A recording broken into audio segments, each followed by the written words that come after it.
And welcome back into a brand new episode of Tribal Council Chat. As always, we are your hosts. My name is Bruce Heller, and let's dive in. So, episode 3 of Survivor 47, Brett, what were your thoughts? This game's starting to get interesting, especially with advantages being put in alliances forming. What about you? Yeah, I agree. I think you've got a tribe in Lavo where an alliance seems to have formed out of necessity because one or two people don't want to work with someone, but they feel like they have to because of how much he has. Then you've got a tribe in Gata where, I mean, I- you've got two people who are getting on each other's nerves, and Sam and Annika, that I'm interested to see where that goes. And then there's Tuku, who's just kind of a mess anyway. And I don't know. Probably Kyle's gone next time they go because Sue is incredibly bitter and taking a vote in a game personally for no reason. But we shall see. Yeah, I would agree with that. Um, Sue seems like you're saying to kind of be Lex coming back all over again. Um, and then yeah, what's going on with one player who has everything? I think that's the story of the game so far, and that's where I want to focus my episode, my this around. And let's start it off then. Bruce, who's your player of the week?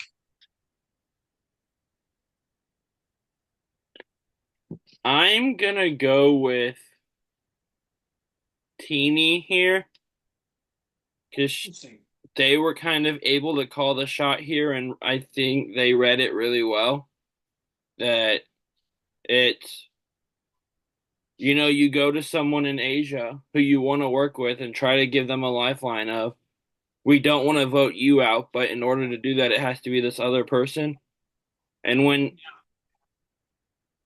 like Asia doesn't even pretend to listen to it or consider it, like if they're not gonna listen to me, and like to be fair, Teeny really didn't listen to the Genevieve plan earlier, but with Rome possibly playing his idol on Genevieve, that was too risky.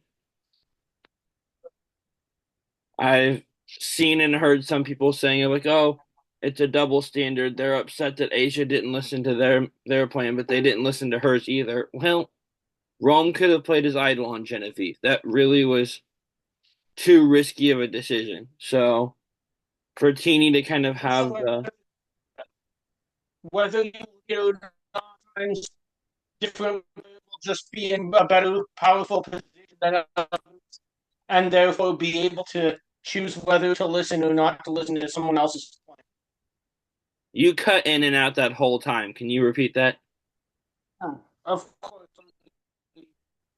that some players are just in a position where they have more or less power than other players in the game and therefore can be able to make a choice of to whether they want to listen to someone else's plan or not. Whereas if you're going, you kind of have to play Sandra's game of if it's not me, it's great. Otherwise, it might be you. Yeah, and Asia learned that this week. I love that Teeny was able to discern between Saul or Asia or Genevieve what worked best for her and move forward from there. Absolutely. What about you? So my player of the week for this week, I mean, I might have already hinted at it. Do I am I gonna put this player number one in my power rankings? Absolutely not. But I'm gonna put player of the week right now as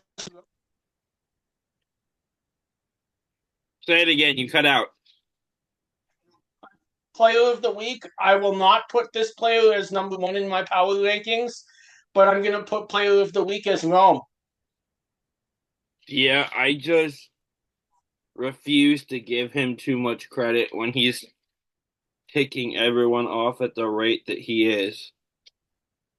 He had a good For episode sure. for sure, though. Yeah. And It's going to come down, I think, for him a lot to he has all this power. What is he going to do with it? And he hasn't played his advantage yet, but if he has to at some point, will he use it to take out people with power, or will he use it just to save himself? And that's what I'm looking forward to watching in the upcoming episodes.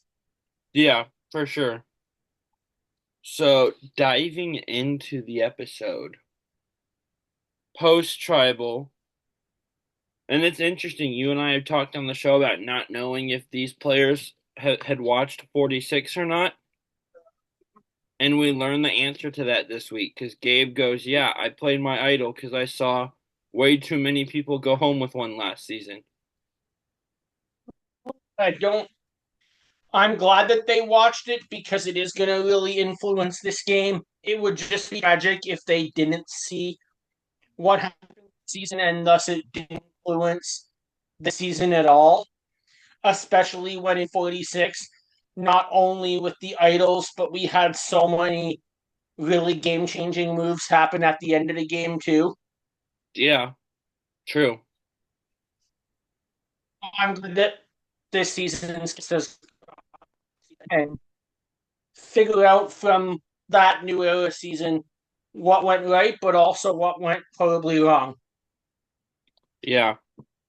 And so that was kind of an interesting note. The next scene we see from the post tribal is Caroline and Sue kind of off to themselves in the woods, just celebrating that they got what they wanted at tribal. This was kind of a fun scene. I don't know.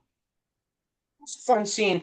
I mean, is it the end of the game? No, but at the same time, it's a big victory for them. The Tiana to vote with them and make sure that they avoided rocks. And now, if you to, I mean, unless their tribe just starts to lose all the time, and right now we've seen them go to tribal once, and that's it. They've both got a good shot at making merge without having to do very much at this point. Yeah, for sure. And so, speaking of Caroline and Sue, the very next scene is kind of the most interesting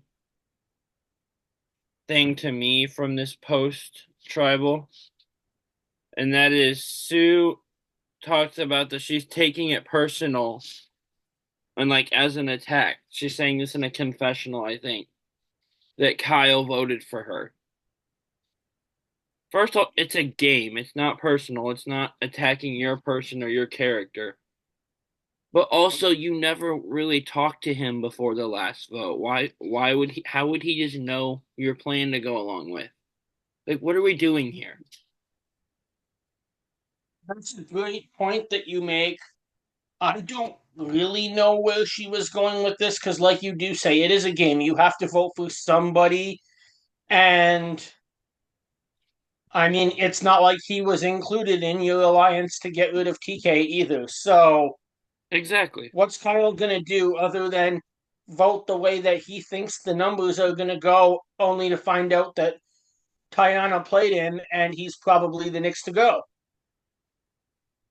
Speaking of Tiana, my last note before we switch tribes is there's no Kyle Tiana confrontation like I was expecting, like we both were expecting after the last episode. We thought he would be super upset with her and there'd be some sort of her having to explain herself. None of that. Kind of the opposite of dealing with Sue. I think that if you're in Kyle's position, he probably knows the show and knows it's a game and is just there to play whatever hand he can to try to advance further, and especially in the new era. If there's confrontations, it makes it a lot harder for players to find out that alliances are almost really day by day voting agreements, as we see far more often since around the Ghost Island era. Yeah, for sure. So, moving along, we move to the Gata tribe, and this is kind of where the Sam and Annika stuff starts that we see throughout the episode. But we see confessionals from basically the whole tribe other than Sam talking about how they're struggling with sleep and the shelter's uncomfortable. And in a confessional, Annika says, we've been focusing on vibes instead of camp life, but stuff still needs to get done. And we see a conversation with the tribe talking about what they need to do first thing in the morning. And Sam says, let's go fishing. Let's try to get crabs early in the morning when they're there. And Annika wants to work on the shelter. And I'm really starting to feel this disconnect between Sam and Annika. And Andy feels it too. He says that somewhere. But right about as starting to feel that, it becomes clear because Sam makes a comment that it's a bamboo shelter. It's not the Ritz-Carlton. Why are we trying to make it the Ritz-Carlton? That was great. And I feel like the correct answer is somewhere in the middle between these two, but they're just such opposite extremes that they're never going to find it. So get Boston Rob on your tribe, and maybe you'll have a comfortable shelter. I mean, it's bamboo. It's going to have knots on it no matter what, no matter how you turn the rods. But I'm sure there is a better way to do it than what they did. Um, yeah, I think that's interesting. My first reaction when I saw this argument is great because both of these players are on my team, and they seem to not like each other. Yeah. Neither of us lost anyone from our teams this week, by the way. Well, finally, for a pre-merge boot. Sorry, I have the sticky notes right up above where my computer is, so I cross them off each week. So, yeah, the next confessional is from Andy, and it's interesting. He says, I do currently feel like I'm on the bottom, but there's trouble in paradise. I feel like I still have life a little bit. And that's He what this game does. is all about. All you need is That's one it. little crack and one little thing to change, and everything's different. I'm wearing my Absolutely. 45 shirt that came in today, and while this is Reba Tribe, look at Lulu. Look at Emily, who kind of rubbed everyone the wrong way and seemed to not get along with anyone in episode one. Then somebody quit, and all of a sudden, next thing you know, Emily's the last person left from Lulu. Let's just add it in. Somebody quit, and then somebody else quit. Well, I forgot about that, but Emily would have, by the time Sean quit, the tides had already been turning. If Hannah didn't quit, No, Emily was gone. yeah, no question. And I, So yeah, that's a great point, and I completely agree with Andy here. He might have been on the bottom early on, but he absolutely does have life because he's in that spot where if this tribe breaks into 2-2-1, he's gone from being the next one out to being the king. yeah, and I don't think it would be 2-2-1. I think it's 3-2. I think Sam and Sierra have already brought him in on their side. Completely agree with that. I'm just saying that the other two don't know that. Yeah. And I will say, and we'll get to this later. Last week we saw He Sam was build on the bottom and has made Sam and Sierra in the power positions of this tribe. last week we saw Sam and Andy build trust. And we saw Sierra say, I don't completely trust him yet, but if Sam does, that's good for me. I trust Sam. We'll get to it, but Andy kind of seems to have won Sierra over as well this week.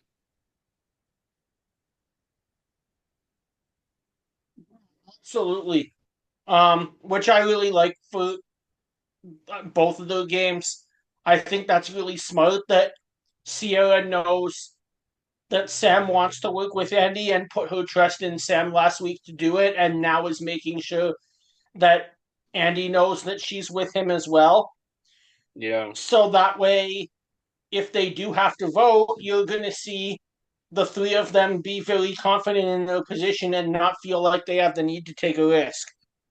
Yeah.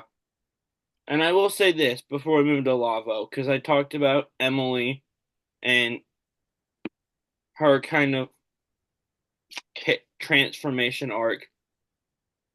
It, we as a Survivor fan base hate quits, of course, But because we got to see the Emily kind of redemption arc transformation 180, I almost feel like we benefited from Hannah quitting in a way. I just realized.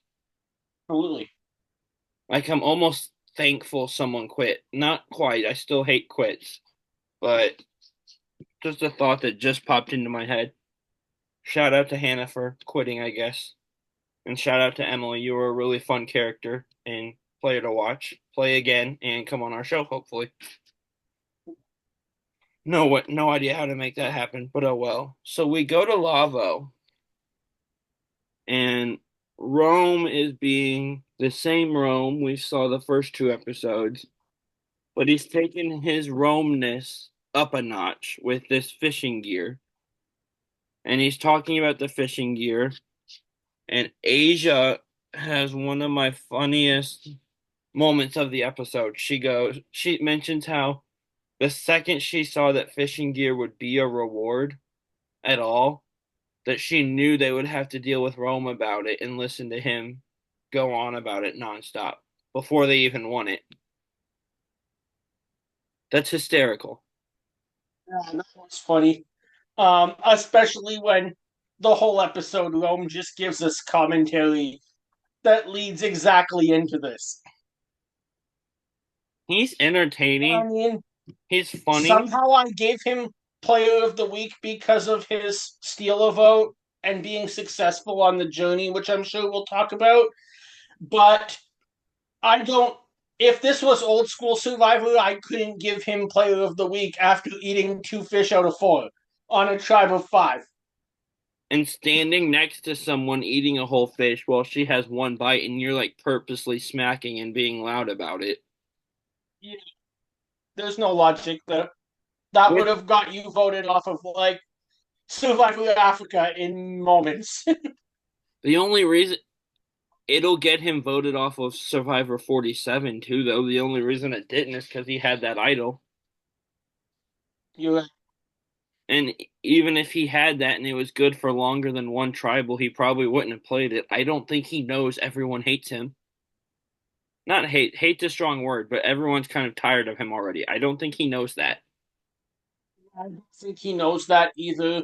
He I knows think he's even stalling. somebody that wants to work with Rome, like Genevieve, is still probably growing tired of him as time goes on, and knows that he might be a ally to use to get through the tribal phase of this game, but is not an ally you need in order to win the game.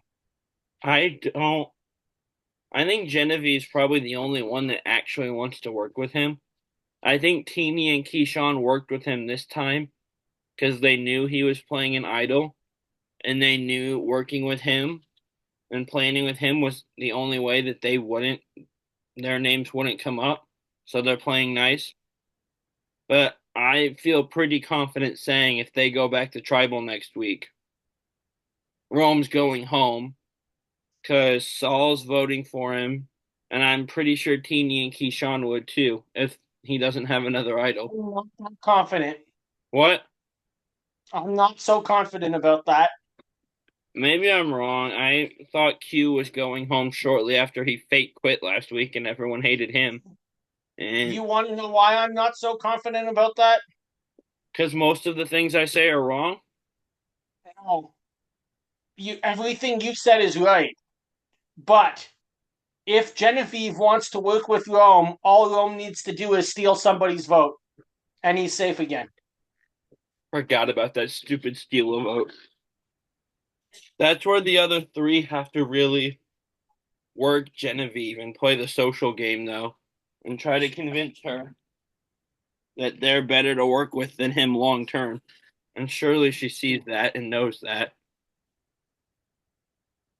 It's really true. And we'll So, see which if they pull that off or even if they vote again before something happens in a few weeks. but also, and this is my last note on this Lavo section. Rome is getting, like, even in confessional, is getting such a huge head and arrogant and acting like the tribe is so ungrateful and not doing anything. Like, A, they're not catching anything because you're the only one using it and not That's letting the anyone else equipment. use it. And B, You caught four tiny fish. Seriously. You didn't catch a shark that bit you, so you bit it, which I just love to reference anytime I can. We haven't Yeah. made the like we've gone a few episodes without the like random all-stars references. Did we finally break that habit? No. But 'cause that used to be a running joke on this show is that we couldn't go an episode without referencing all-stars accidentally. I think we might have broke the habit, even though I just did it. Did you see the great picture from the House of Villains launch party? Rich and Michelle together this week? I think I saw that. I saw Richard with Steven, which made me really happy. I love that. They've met before though. I think they like had a breakfast or something together. But gosh, Steven's awesome. Oh, shout out to him. See us. Going back to Gata, and this is probably to me the funniest scene of the episode because Sam just casually mentions that he hasn't had watermelon before, and that leads to the entire tribe just asking him whatever random foods they think of. Oh, have you had this? Have you had this? Have you had a tomato? No. Have you had an heirloom tomato? No. But also, why is that two different questions? If he hasn't had any tomatoes, why are you asking if he's had a specific type of tomato? He The just the answered that. question that I have, and I mean this honestly, I'm not joking. What is an heirloom tomato? Well, an heirloom is like something you inherit from a relative or someone that passes away, I believe. Or like, I think an Interesting. heirloom tomato is just a tomato that you inherit from somebody. That's not the See, actual answer, but that's my funny answer. I don't know. I was just sitting there so confused by some of these questions. If there's any vegetable scientists that listen to our show, or my mother that's just smarter than me and likes to correct me when I don't know things, drop it in the YouTube comments. What is an heirloom tomato? We don't know. I don't really eat vegetables other than potatoes and sometimes corn, so I also kind of don't care, but I'm curious. I have the diet of a 12-year-old sometimes. So, also, my thought watching this scene was is that there's absolutely going to be a watermelon reward at some point during the season now. Good point. That would be funny. Like, even if they weren't planning it already, I feel like Probst and production saw this and they're like, oh, we have to fit a watermelon reward in now. I hope so.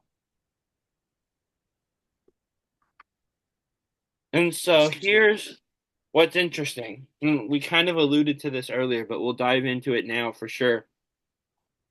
Andy is trying to establish a bond with Sierra so that her and him and Sam can have a majority trio. And he offers, she's kind of asking him if he knows about Sam's idol without saying, you're like, oh, do you know? Do you know? And Andy doesn't know, but he's like, yeah, yeah. And like you can tell he kind of doesn't though. Funny I scene. wonder if he will catch on to this solely because he did have his hands on that idol at one point in time. One would think, I don't know. One also would have thought he wouldn't have left it there so to try and come back to it later in the day. So, Yeah. but through all that process of the idol confusion, Andy, for really no apparent reason, it's kind of one of those like could be really dangerous, dumb move, but he offers to give Sierra his shot in the dark if they go to tribal. And much like Sam last week, where Andy Andy did what we could have been a really dumb thing and told Sam the whole story of how he left the idol there and it was gone. That could have sunk him, but it earned Sam's trust. We see a confessional with Sierra where she says like she's not sure if she can trust Andy fully, but him offering her his shot in the dark built a lot of trust. Yeah. I find it interesting. I'm personally still a bit confused in this as to I think production needs to come up with some sort of rule about not giving away your shot of the dark solely because the other person you give it to can't then play it. I would like to see it go one way or the other, where it's like either someone can negotiate with shot in the dark and potentially give you two of them to use in different tribals, or um, you can't just give it to somebody because then you can't access it if you want to play it. If you give it to someone, they can play it. They just can't play two at the same tribal. Interesting. I did not know that was a thing. I believe Prope I said thought that on everyone got Fire one last shot week. in the dark and that was it. I believe someone wrote in and asked about that on Fire last season. If I remember, that was Prope's answer. But So therefore, they're doing what I said. I totally missed that last season. yeah, well, we've never seen it play out, so that's fair. It was never on the actual show. That was just we saw them giving it back and forth, and he addressed it on Fire. Yeah. But also, how does loose lips and doing dumb, dangerous things keep working for Andy? Because the shot in the dark thing and the telling Sam about your fumble with the idol are both things that really could have sunk you if those people didn't want you around. Absolutely. And in a game where everyone's trying to play nice, you don't actually know who does or doesn't want you around this early. How does doing dumb things that you shouldn't do keep gaining trust for Andy and keep helping him? I don't get it. Anything can help when you're in such a narrow position of power. Yeah, I guess so. So we go back to Tuku and Gabe once again giving us interesting content. In a confessional says that he doesn't want Kyle gone, which is kind of interesting. I assumed Kyle would be next because he was the only one left out of the last vote. Assume But that. but the way he goes about this is to go to Kyle, and he didn't treat this very well. Is to go to Kyle and be like, "Hey, let's vote out Tiana next. Sue and Caroline are a tight duo, so if we can get the two of them, we have the numbers." Which I don't know how saying, "Hey, let's work with these two people who are inseparable" is a selling point, but to Gabe it was. And Kyle seemed to agree with me though, because Kyle immediately says we need to split up that duo. And he says in a confession like he wants to go after Gabe and says that he'll never turn on Tiana, which again, you and I both were questioning if she would be able to, if like damage recovery with him was even possible for Tiana last week. And it turns out there's nothing to even recover from. He didn't think anything of being blindsided. So good for Tiana, I guess. Yeah. And so here's what's interesting. And I kind of shared that I wasn't a fan of how Sue handled something earlier. And we're about to get to another. I'm just not a fan of Sue at all this episode, I guess. Because Kyle goes up to her and is kind of wanting to talk game with her and be like, hey, Gabe said you were a goat. He said you and Caroline are inseparable. And Sue's response is essentially, I don't want to talk game. That's negative. I need only positive. What'd she say? I wrote it down. I need all positive everything. And it's like annoyed with him for wanting to talk game.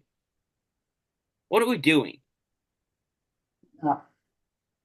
The game is why you're here, first of all. And also, never shut someone down like that, even if you don't want to listen. And we'll get to this with Aysha later. Even if you don't like what you're hearing, at least kind of like nod along and pretend to agree. Exactly. Yeah, I can't agree more. Um, there's no strategic sense to behaving in this way. it's especially in such a game that's social and political from day 1 to day 26. And I'm sorry, but you're on an island deserted with no food and sleeping on knotty bamboo that we've covered in the episode is not comfortable. You're never going to have a fully positive environment. Why would you expect that? Like, get over yourself a little bit. That I don't want to talk game. It's too negative. I need all positive everything. Shut up. Like, that's not even realistic. So, yeah, okay. That's my not liking Sue for the episode. I think that's the end of my problems with her this episode. But just both of the things we saw from her early on don't mesh well for me. But we have a journey this episode, Brett. We do. And that was interesting that is this you correct me if I'm wrong, but is this the first time in the new era that we don't see a journey in every episode? Maybe, I'm not sure. I think so. I will ask our AI intern while we talk. But so we have We didn't Kyle get a going. journey last week, so I kind of forgot that it existed. And then we're back to a journey this week, which I found really interesting, not only because the players were there and met each other and had this interaction, but because when they get to the actual game, um, unlike past journeys, they don't have a choice to not play. Yeah, I noted that down. And before we get into that, real quick, it's Kyle for Tuku, Annika for Gata, and Rome for Lavo. Here's the we were talking about how cocky and kind of annoying Rome is both to his tribe mates and to at least me. I don't know your thoughts on him, but he's kind of getting old to me quickly. You can see that. Rome says that when he's to Kyle and Annika, oh yeah, I didn't like TK. I thought he was way too cocky. You of all people are saying this? I such a great messenger. And also before the actual game, Rome and Annika asking if Sam and Sierra are dating because both of their tribes thought they were. Where's Missouri? Also, why would you get that impression though? The only time you're around the other tribes is at challenges. Exactly. Like this whole that was confusing to me. It was so confusing. I mean, especially with like we saw with the pregame interviews, but that both of them are engaged. Yeah. It Okay, was real such an odd situation that at least they cleared up, and I'm sure that that story's over. yeah. And real quick from our Reality Realms AI intern. I asked it, and it searched 5 sites to get this answer. I asked it, is Survivor 47 the first season of the new era where there is not a journey every episode?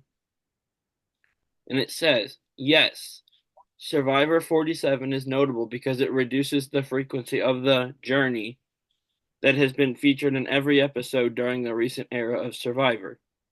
While the journey still does appear, such as in episode 3, it is less central and doesn't happen in every episode as it has before. Interesting. So I did pick up on that.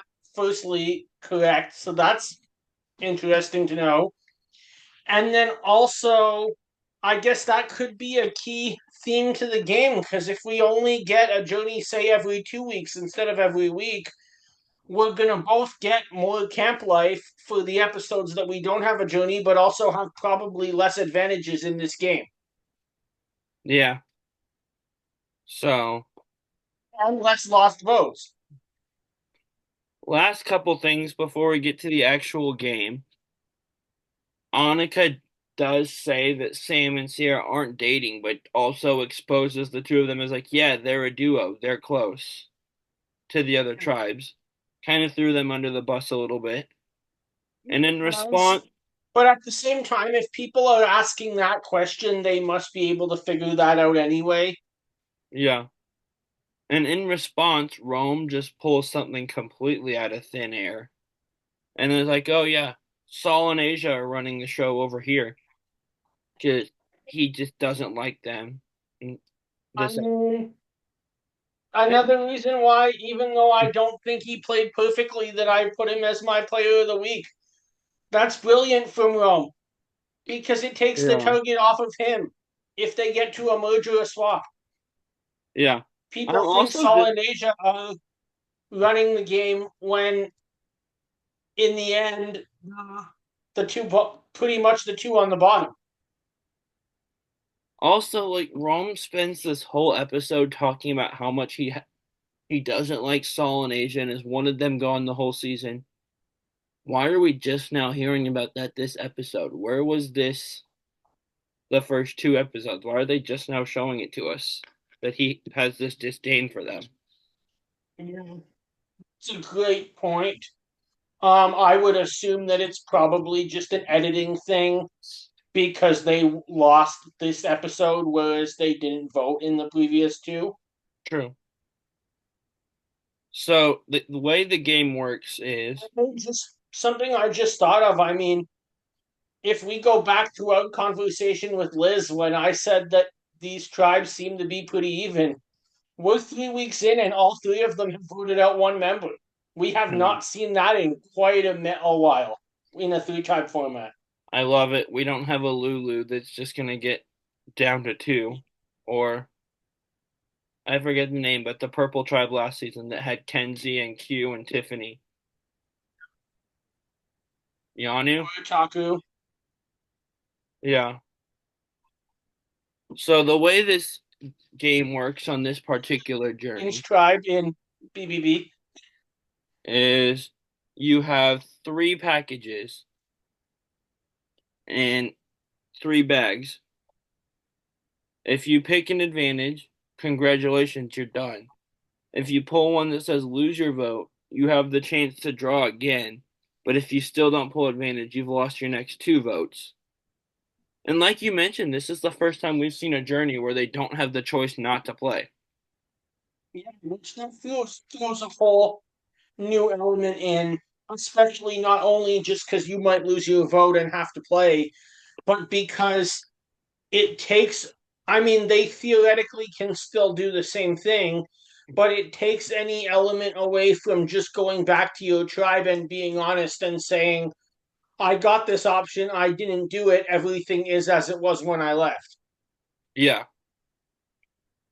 So, Now, anybody who says I didn't play is being dishonest, which is fair game, but they may have lost their vote or they may have an advantage if they do that. well, even with playing, Rome decided to be dishonest when he got back to his tribe, but we'll get there. Yeah. So, we see Kyle. Journey's pretty straightforward this week. Kyle reaches into the bag, pulls out, lose your vote, does not go back in a second time. He's done. He lost one vote. Annika also loses her vote, also does not go back into the bag a second time, but thinks about it a lot longer than Kyle did before deciding not to go back in a second time. And then Rome, because just that's how this episode works, pulls an advantage, first pull, and gets a steal a vote. Because of course he does. It's I can't. I'm like Saul. I can't decide if I think he's awesome at this game or terrible. He's Yeah. lucky. That's for sure. No matter what, he is incredibly lucky. But Yes, no question. Frankly, I don't think he's awesome at the game or he's terrible at the game. I think it's kind of part of both. There's no middle ground for Rome's game. He's either doing great things or doing horrible things for how he's going to move forward. And that's why I'm predicting him to probably make the merge, but be the first person out once they're one big group.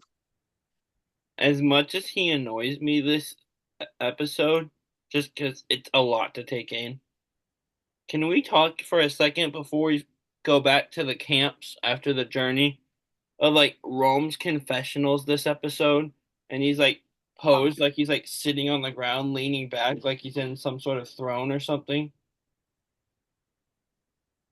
Mm, he's Rome is the emperor. That's all I can say. I love creatively posed confessionals like that though. Or like with China, I think we got a few. Well, I know it was China. I think it was Jean Robert. We saw a few confessionals of him that were like just him standing in the water. I love creatively done and posed confessionals like this. It's just very symbolic. To Rome sitting there leaning back like he's in a throne, leaning against the rocks. It's great. bring all the way back to season one, episode one. Some of the most iconic confessionals. Richard Hatch sitting in a tree, watching everybody else build the camp. Yeah. So going back to camp, Annika tells the truth, tells like, hey, I lost my vote, tells them that the other tribes asked if Sam and Sierra are dating, and both of them shut that down immediately. And Sam also, in a confessional, tells his fiance that he's not dating Sierra from Survivor, which is a really cute confessional. But at Tuku, Kyle tells his tribe that he lost his vote. And he also tells them that Sam and Sierra are, in fact, not dating because they asked him about that, apparently. What is this? You've only seen these people at challenges. I don't get it. And Get that then either. before we get to Lavo and we I get to, almost think maybe it was edited in a different way than how it was meant, and maybe somebody on one tribe or the other was just joking around, and then they edited it into being a serious thing. yeah, still at Gata before we go back to Lavo, though. Annika makes a comment that she thinks her and Rachel and Sierra, like the three of the girls, are solid. Are they, or are you and or are just Annika and Rachel solid? I think Sierra is gonna side Rachel with are Sam. solid. I don't think the three girls are solid, but I think it's very smart of Sierra to at least give them that element of hope. That shows that Sierra is playing a good social game. Yeah. So we get to Lavo, and Rome lies to Asia and Saul, and does not tell them about his advantage, and tells them that he lost his vote. And at first, I'm thinking, okay, he's not going to tell anyone about it. That's smart. But then the next scene we see is him telling Teeny right afterwards that he has an advantage and he got. So he's basically only lying to the two people that he apparently has this blood vendetta against. Yeah. It was funny though. I threw this out when I was watching it, and I don't know if it's going to happen or not. But I'm like, how funny would it be if Rome goes up and tells Teeny about a steal a vote, and next week, the week after that, whenever it might be, Rome steals Teeny's vote. Oh my gosh, that'd be pandemonium. And so this ends up working in Rome's favor though, because Teeny kind of wasn't wanting to work with Rome, and I still think doesn't, to be honest.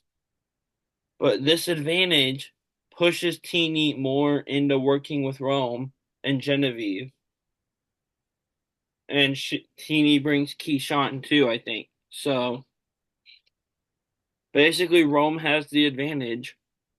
Genevieve's working with. I don't know if Keyshawn is closer to Teeny or Rome and Genevieve, but Teeny basically sees it as Rome's got this advantage. I kind of have to work with him to keep my name out of the conversation, which is a smart read. Like she's got a good Yes, handle on this game. absolutely. So definitely smart in that spot. And when someone has as much power given to them through the game as Rome does, you often, if he wants to work with you for something, you don't have much of a choice. yeah, unless you have a nullifier. Yeah. After Dean, I don't think we're going to get one of those for ever. You know what would be wild? If for some reason there was ever two steal votes in the game at the same time, and someone used a steal vote on someone, and the person's That like, would be great. "Psych, I'm stealing your vote also," and they just waste the It'd be advantages on each amazing. other. I want to see that now. Love to see that. Or at least put them both in the game and give it the chance of happening. Yeah. So we go to the immunity challenge, which is also for reward, which is super common in the new era now. And what's cool is this challenge ends in a giant seahorse puzzle, similar to like the tree puzzle and the flame puzzle we've seen on Survivor before, but it's a seahorsey this time. Yes. I'm mixing it up a bit, making it harder to be David Ryder Cousin. Yeah.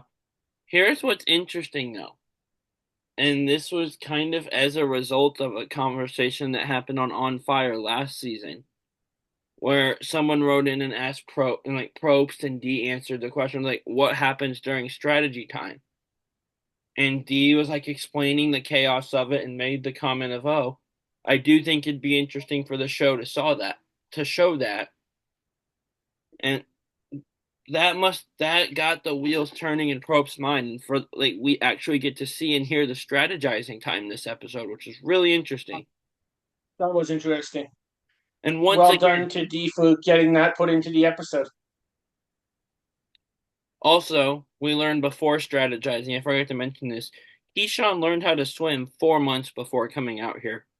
That was impressive. I did not expect that at all. But during the strategizing, the thing that sticks out to me is once again Rome just not working with people well. Is Saul wants to go first and thinks he would do well with the job going first. And Rome just completely steamrolls that and essentially demands that he go first. Which, if you look at the challenge, by the way, where Lavo kind of fell behind, Saul was trying to untie things off of a balance beam. If you would have let him go first, maybe that challenge goes differently.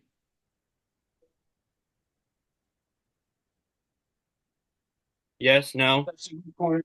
No, I agree. That's a great point. Um, that like we say, they're showing the strategy and talk, and the strategy is probably just as important as your um actual ability to output the challenge. Yeah. So the challenge itself is you climb up a cargo net onto like this really high up platform, jump off of it, I'm gonna climb. Bruce.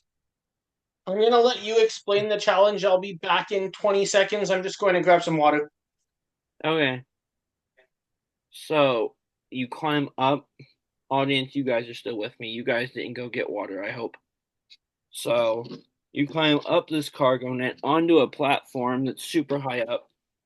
You jump off of that into the water. You climb up and over a crate and jump off of that.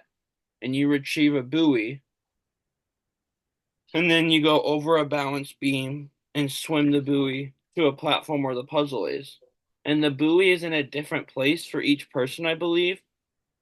So like Rome's, he went first. His was underwater. He just had to swim under and untie it. Whereas like two or three spots later, Saul has to stop on the balance beam and untie the buoy from there. So, and that's where they struggled and where they fell behind. So I'm curious if Saul had been allowed to go first, like he thought he should, how he would have done untying the one underwater. But Question. I mean, Roman's the only one that's allowed to touch the fishing equipment, so we don't get to see if anybody else is good at going underwater. yeah, because Rome knows everything and wants to decide everything for everyone. That's it. And that's going so well, you just went to tribal. So I feel like Rome is annoying me now, but if he sticks around long enough, I'll come around on him. I'm just kind of over him right now. We've gotten a lot of him these first three episodes. Yes, we have. Can I just say before we move on to the end of the challenge, even though it doesn't come up for anything, shout out to Genevieve who immediately starts looking for advantages while she's on that sit out bench. True. Something that we've seen so many players mess up on, and it could have cost some people the shot at $1 million. Yeah. Also, shout out to Keyshawn, who I told the audience while you were gone, part of this was jumping from a very high platform into the water. Keyshawn is afraid of heights and water and just learned to swim Oh, 4 months really? before this. So, and he killed it in this challenge. Ultimately, and Andy really struggled in the beginning, by the way, untying the underwater buoy. So they got a big comeback. Ultimately, Gata comes back from that, though. They finish first. Tuku finishes second. Lavo finishing third. And by the time it got to the puzzle, the first two tribes ran away with it. Like, Tuku finished second place in the puzzle, and Gata had, like, not Gata. Tuku finished second in the puzzle, and Lavo had, like, three pieces in their puzzle, I think. So they lost badly. And of course, Jeff asks Rome, of all people, about going to tribal. And he reiterates his lie about not having a vote. And like, I'm always of the opinion, like, if you're on a journey and you tell the truth, like, I've always been in favor of just telling the truth on a journey. People aren't going to believe you either way. You may as well let the other people be wrong. Absolutely. That wasn't that smart, especially to reiterate it so close to the vote when votes will just get counted. Which I've always thought lying from a journey was a bad move. But I give Rome props for being committed to his strategy here. He is like a dog with a bone on this. I lost my vote every 3 seconds. That, as we later learn at camp, Saul sees right through, by the way. And so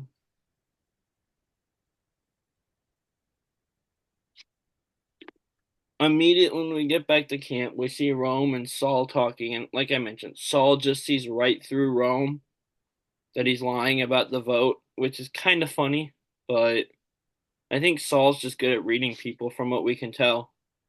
Notice that.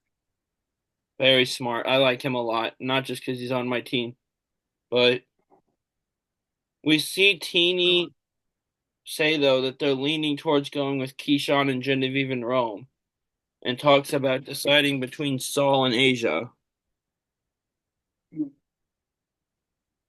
And then we also see her talking with Asia about targeting Genevieve, which Teeny then tells us as the audience is just to make Asia feel comfortable. And she's trying to feel out how upset Asia would be if Tribal didn't go her way. This is really smart move here. Like, this is part of Teeny Smart being my move. player of the week. They just felt everything out so well. Absolutely. That was a really smart move. And like we noticed that I don't know how accurate any of these conversations with Asia were. I don't know whether if Asia was more convincing and more sold on the idea, if she would have found a way to stay, or if it still would have been her with the majority being on either side.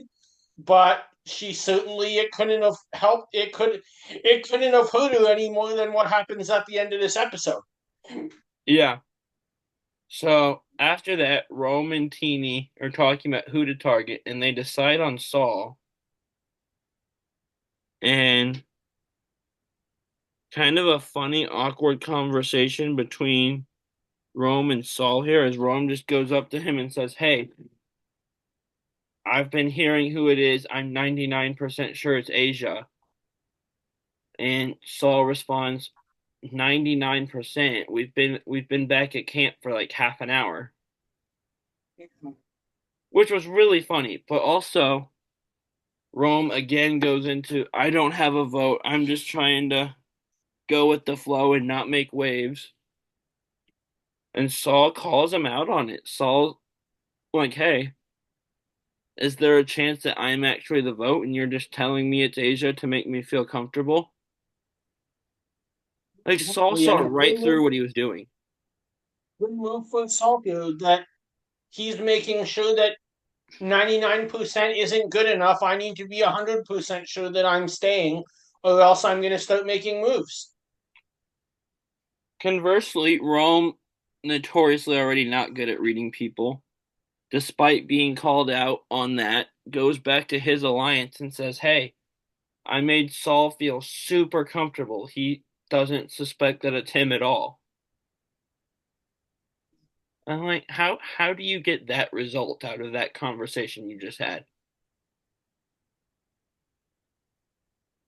Yeah, that's a good question. So the next thing is Teeny and Keyshawn go to Asia and they want to tell her about Rome's idol and about the Saul plan. So that they seem like they're wanting to work with her and they're reaching out to her with this lifeline. And so they don't seem like they're blind. Basically trying to keep good face with Asia. And I think this is where Asia sinks herself in because she just digs her heels in. And no, I don't want Saul. I want Genevieve. And I get the argument if it's a double standard. They're complaining she didn't listen to them, but they didn't really consider her plot either. I don't care. Genevieve, for all they knew, Rome could have played his idol on her. That was way too risky. Asia, and again, Asia wasn't even willing to think about. They said that.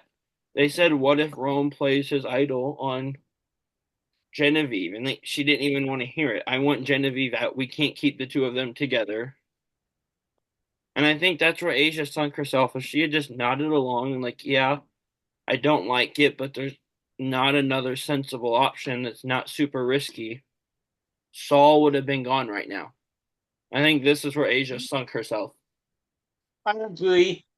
Um, I see what she's trying to do. If I try to give Asia a little bit of credit here, in that even if Saul goes, the chance of her staying much longer is very low. But very low is better than walking straight out of tribal. By the way, before we get too tribal, Rome's funny outside of the show. He's funny on the episode sometimes too. I think I'm just fatigued because we've gotten so much of him. It's like any season Hans is on, he's gonna get a lot of the screen time. Not that I'm comparing the two of them as players. As flawed as Russell is, Rome has a long way to go and a lot more to accomplish before I compare him to Russell. But um anyway, Rome is funny outside the show. Thursday morning after the episode on Twitter, he posted like little clip of the end of the episode of everyone walking out of tribal. And let me see if I can find it. But his tweet was something along the lines of "R Good morning RHAP" or something like that with a smiley face. That's great. Because as we learned on the show, Asia is a podcaster for RHAP.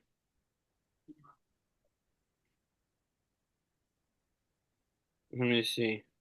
Yeah, he posted the clip from the end of the show of everyone like walking out with the caption on it, "Good morning RHAP community" with an exclamation point. Okay. But Absolute hey, He's making great television. Yeah, and when someone votes one of us off of the show someday, they better tweet Good Morning Reality Realm Community and advertise our network for us. Hopefully. Huh. So we get to tribal, and Jeff starts off by asking Genevieve a question. And my note is Genevieve just seems very nice and maybe interesting. It's too bad the show is hiding her from us and not giving her any confessionals.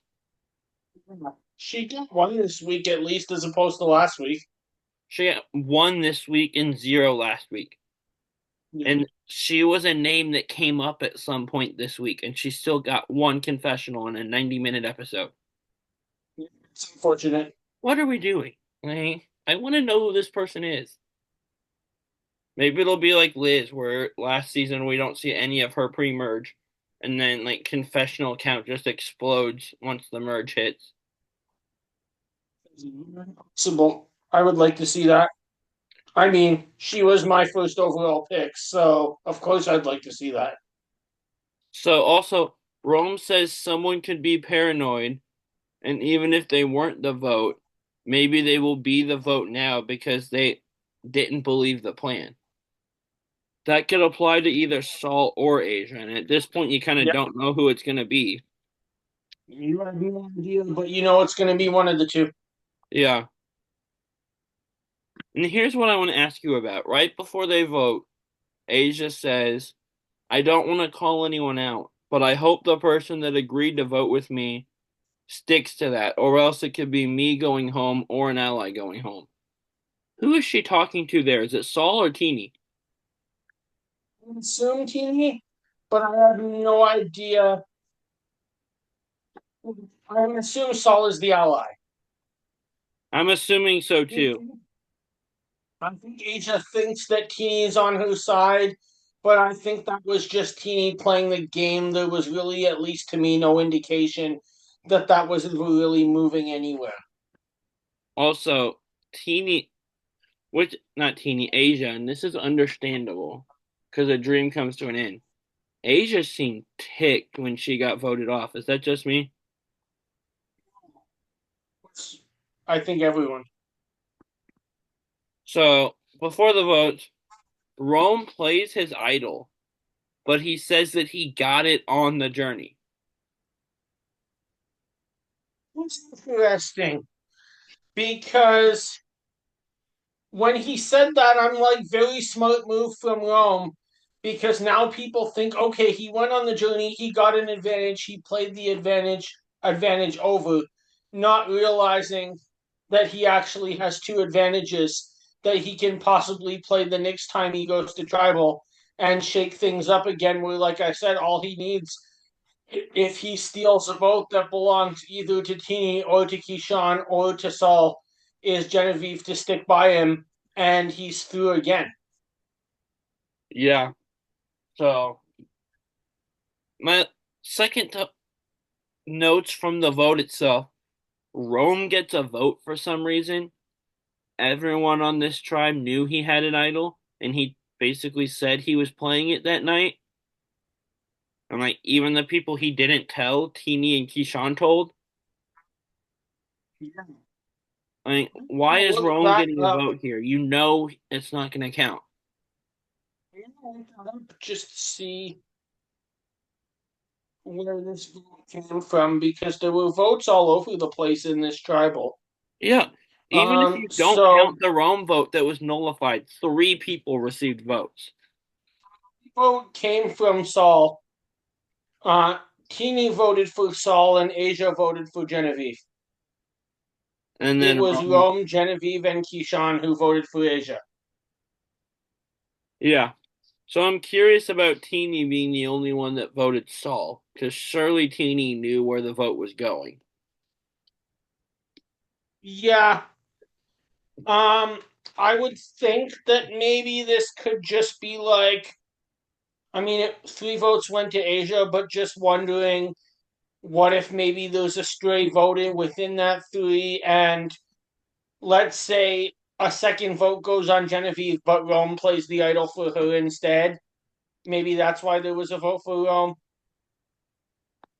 Yeah. And ultimately, as we said, Asia does go home. She was fun. I think she showed a lot of potential, but she sunk herself not being willing to budge and digging her heels in at the wrong time and not being flexible. So I will say,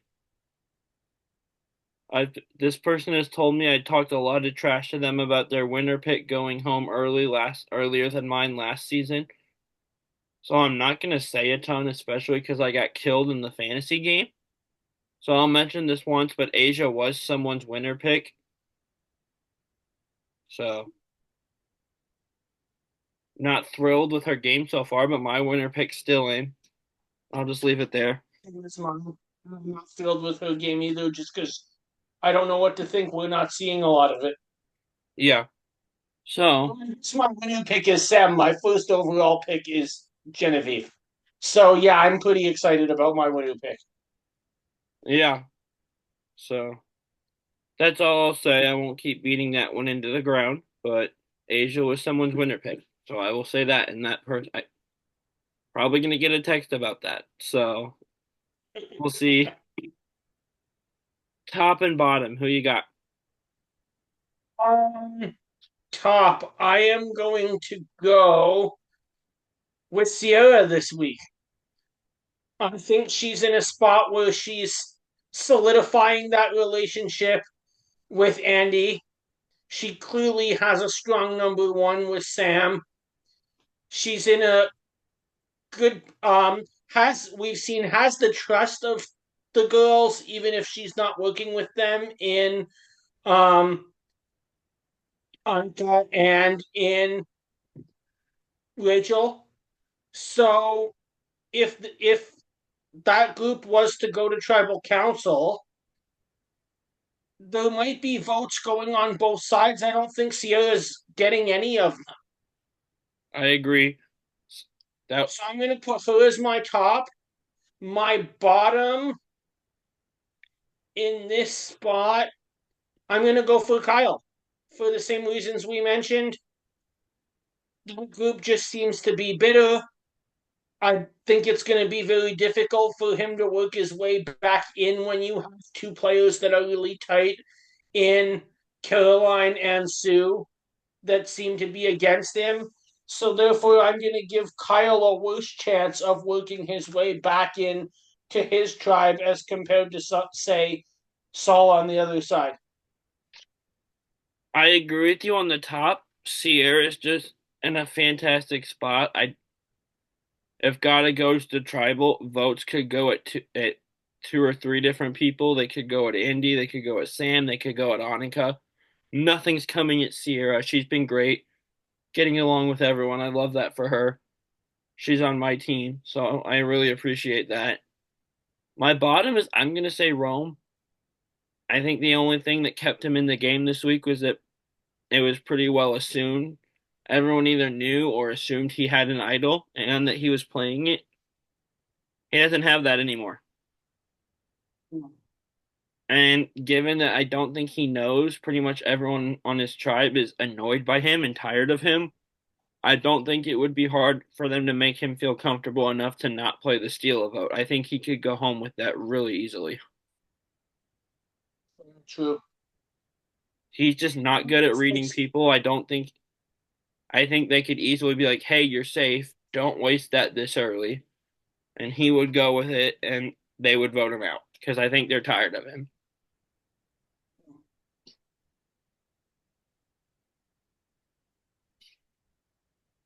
Okay, so a line blindside first boot. Who you got?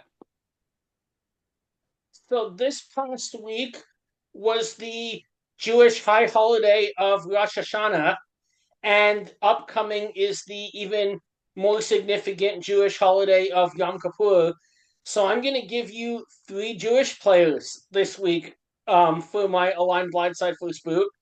The first one is somebody who's been on this podcast before in David Sampson from Nice. Cagayan. The second is a player from Survivor Millennials versus Gen X, Hannah Shapiro. And the third is from the new era, from Survivor 41, Tiffany. So it's Samson, Tiffany, and who else? From Millennials versus Gen X. Hannah?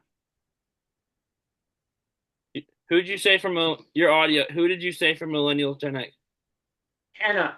That's what I thought you said. Okay. So I'm gonna align with Samson. I've been listening to him for years before I ever watched his Survivor season. First boot, but as you and I learned talking to him, very analytical, thinks things through very well. Very smart person. I could see him doing really well on a second chance, and I would just love to hang. I kind of just want to sit in the shelter with the guy and talk baseball all day, honestly. That would be fun. You and I had fun asking him some baseball questions. So Absolutely. I'm going to first boot Tiffany because I think Hannah's a better player that can help me get deeper, and I don't think she seems so nice and so like easygoing. I don't think she would take being blindsided personally. Not that Tiffany would. I just am really confident Hannah wouldn't for some reason. Interesting. I'm going to agree with you on aligning with David. I think, like I said, us when we talked to him, he was just so easy to speak to and to get along with. That would go very far. I'm gonna flip the other two. I'm gonna blindside Tiffany, who I'll disagree with you on this point. I think Tiffany's the better player as opposed to Hannah, and therefore Hannah gets first booted, unfortunately. See, I think Hannah should have gotten jury votes. Like, not that she was played a better game than Adam, but being a zero vote finalist, I feel like she played a better game than that. You're a Michelle fan. You're used to feeling like, well, you're used to the saying, or that feeling, aren't you? Like the best player won, but this person deserved a vote at least.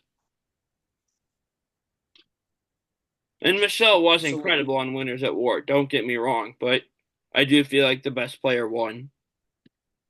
No, I mean Michelle said that herself many times. Yeah. So for mine, let me think here. Okay. I am going to go with Red Tribes. Wearing my 45 Reba shirt that just came in today. You guys know I love the Rebas.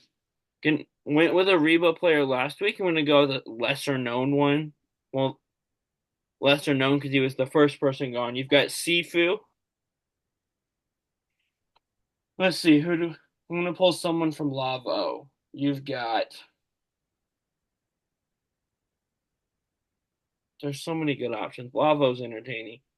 I'll take Saul. You've got Sifu, you've got Saul, and let's go way back before the new era. Let's go to Savayi, another red tribe, and go with super bitter about someone flipping on his alliance, Jim Rice. Interesting options. Thanks, I'm I tried. going to first boot Jim for what you just said. Super bitter about being flipped on. That doesn't bode well for the juror, and I have somebody here that I want to align with to the end. I'm going to align with Seafood. He Interesting. was first out of his tribe, but Seafood just seemed like so much energy, great to have around camp. He was, I think, the first ever player of Fijian origin to play Survivor in Fiji, which was just kind of neat. I'd love to know if, like me, if he might be a big rugby fan. And then that leaves me to Blindside Saul. I'm just gonna drop him in this spot solely. We don't really know enough about him to have formatted an opinion. So where I have stronger opinions on the two other players, he falls into the middle so far.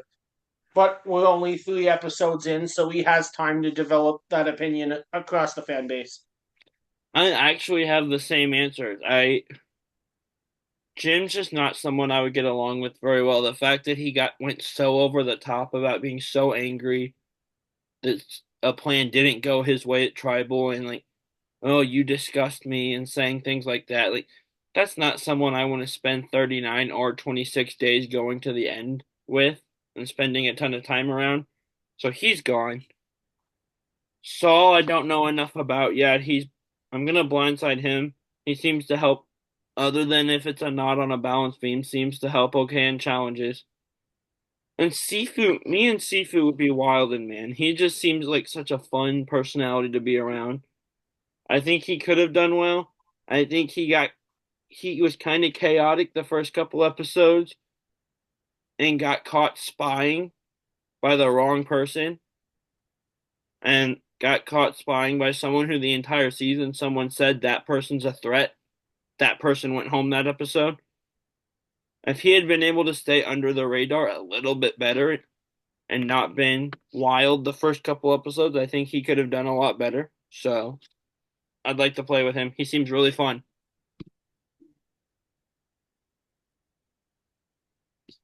This was a fun episode. Um, so I'll definitely like the if you want to hear more from us, want to spread this podcast, like our videos, subscribe to our page on YouTube. Feel free, by all means, during the week, leave a comment, like we said, whether it be YouTube, Instagram, Facebook. We'd love to hear from everyone.